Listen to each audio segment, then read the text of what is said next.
Goedemiddag maat, dit is juffrouw Kamferie, ook bekend as die taaljuffie.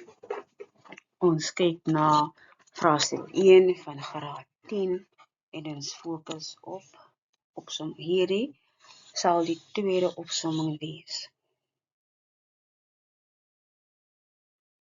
Vraagstuk 1, leesbegrip, opsomming en taal. Hierdie is die rubriek wat ons gebruik vir opsomming merk. I already explained in the previous video as to how this works. Opsomming.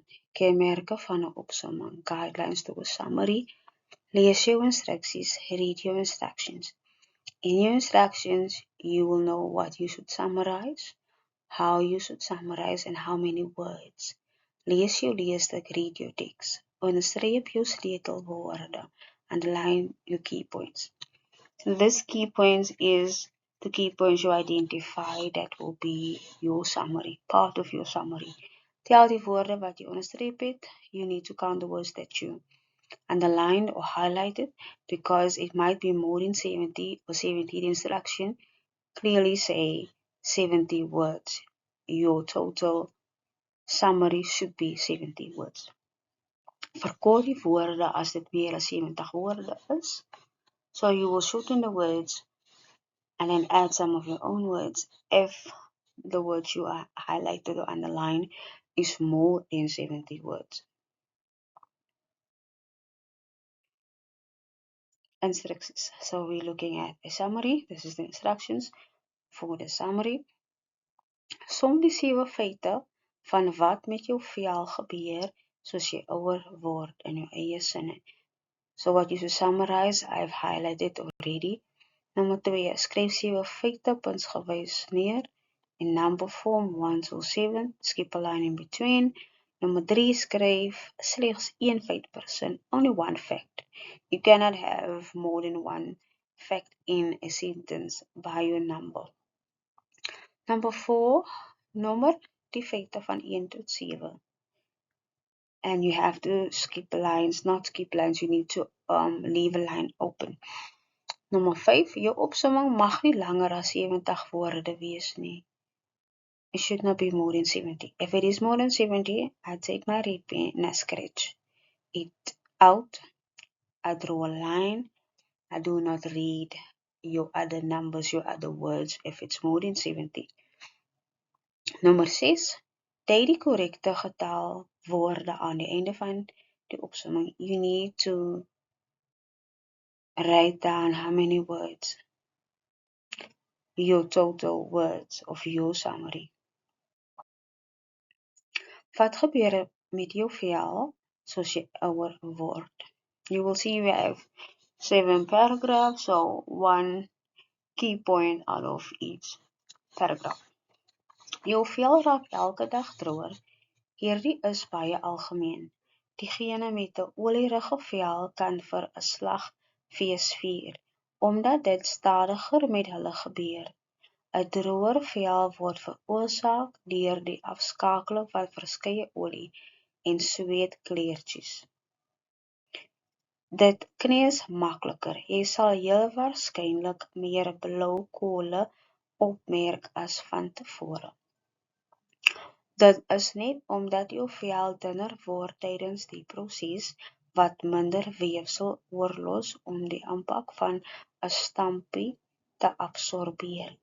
Verwag plooie. Omdat jou vel droër raak en elastisiteit verloor, begin fyn lyntjies en plooie om te vorm. Eers waar jou glimlag en frons lyntjies is en dan op die res van jou gesig.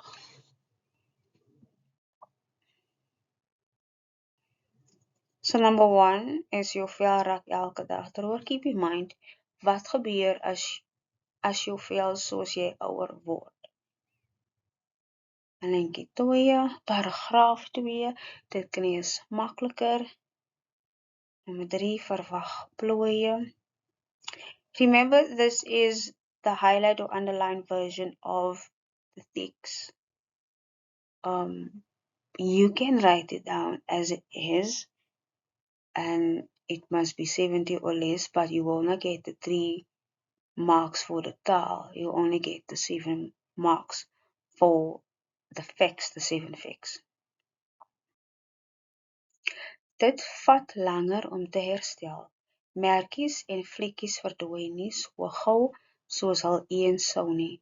Die herstelproses is eintlik nogal uitgerek en dit raak stadiger soos jy verouder. Jy kan kringe onder jou oë kry. As jy gelukkig is, sal hierdie kringe nie te donker of te opsetlik wees nie, maar dit is omdat die vel onder jou oë reeds die dunste velletjies is.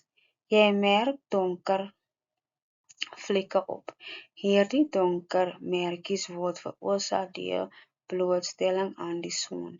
Jy raak te gemaklik in jou vel en terwyl die bogenoemde feite nogal skrikwekkend klink, is die goeie nuus dat jy heel moontlik nie sal omgee daaroor nie. Teen die tyd waar hierdie als met jou gebeur, is jy al gemaklik met hoe jy lyk. Paragraaf 4, dit vat langer om te herstel. Jy kan kringe onder jou oë kry. Jy merk donker vlekke op. Jy raak te gemaklik in jou vel. So this is the answers. Again, the words that I've underlined and highlighted, you can use it as that. Again, you will not get the 3 marks for taal. But this memo is where you will get 10 out of 10. 7 for facts, 7 marks for the facts, and then 3 for taal. Nummer 1. Elke dag raak jou vel droër. Nummer 2. Jou vel kneus makliker. Nummer 3. Jou vel kry plooie. Just look at from number 2 until number 7, we're using selfstandige naamwoorde, personal pronouns. Nummer 3, jou vel kry plooie. Nummer 4, jou vel vat langer om te herstel. Nummer 5, jy kry kringe onder jou oë. Nummer 6, jy merk donker vlekke op. 7, jy raak gemaklik in jou vel. Baie dankie dat jy ingeskakel het. Onthou, skryf jou aantal woorde aan die einde. Na nummer 7, laat 'n reël oop. Skryf jou aantal woorde, dubbelpunt, en dan skryf jy die getal neer. It's important to write the total words. After number 7, you skip a line. Then you write your words. Baie dankie dat jy ingeluister het.